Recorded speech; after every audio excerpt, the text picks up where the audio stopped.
Hey everybody, Frank Chen here with REIClub.com, the site you'll need as a real estate investor. Today I got a quick video for you on how to become a real estate private lender. Now, like in all my videos, everything I talk about I include in the description below. Simply click show more and you can follow right along.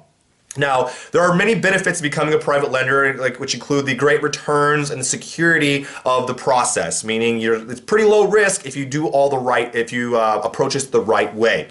So I've summarized this into 5 simple steps of how to become a private lender. Step 1 being establishing your financial strength. Now, the first question you really need to ask yourself is, can you afford it? Meaning, can you maintain your current monthly expenses and still have enough left over to invest, okay?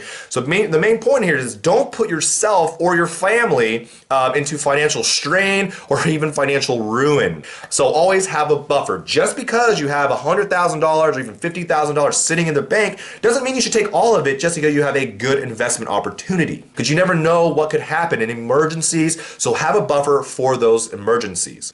Step 2 is decide your criteria.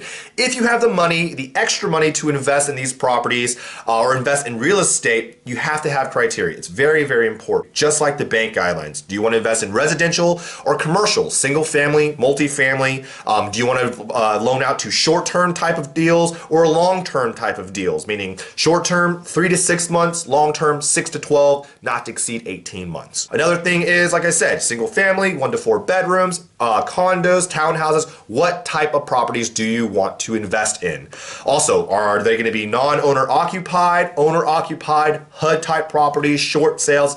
Identify what type of property you want to invest in again, okay? Trying to knock that point home. Next, it's very important that any deals that are submitted to you for lending purposes include a broker's price opinion, meaning a BPO, or a comparable appraisal done by appraiser. So you know that the investment you're going into is worth actually what the borrower is saying it's worth, okay? And of course, establish that your borrower has a proven track record, meaning they've done deals in the past. They can provide you with HUD-1 settlement statements, letting you know like how fast the average rehab does for them, how fast the average can close a property, and make sure they have some examples for you, okay? Including dates, very, very important.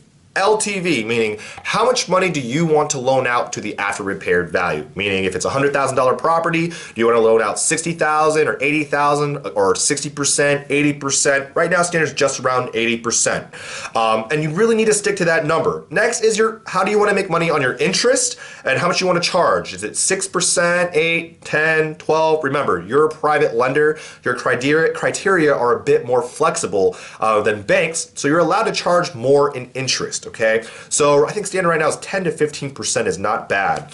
This accrues monthly, or you could charge points, meaning you get a percentage charged at closing.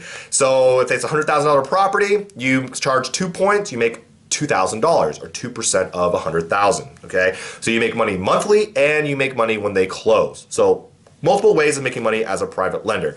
Ultimately, as any lender or any type of investor, you want to know what your ROI is, your return on your investment. So if there's a set amount you put out, do you want to make 6% on it back within 3 months? Do you want to make 8%, 10% within a certain time period? What type of returns would you like on your money? And make sure you stick to that. Step 3, finding borrowers, meaning, once you have the money, once you have your criteria set up, finding borrowers is the easiest part because everybody needs money. You just need to pick the right people that fit your criteria. That's why it's important to spend more time on your criteria and stick to it.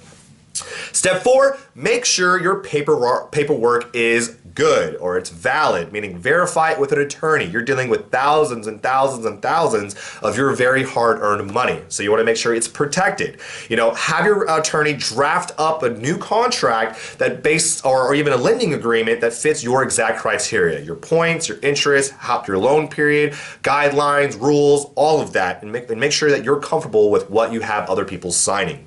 Include your promissory notes, meaning I give you this money, you have this much time to get it back. If not, I own the asset. Something along those lines. Your lender agreements, etc.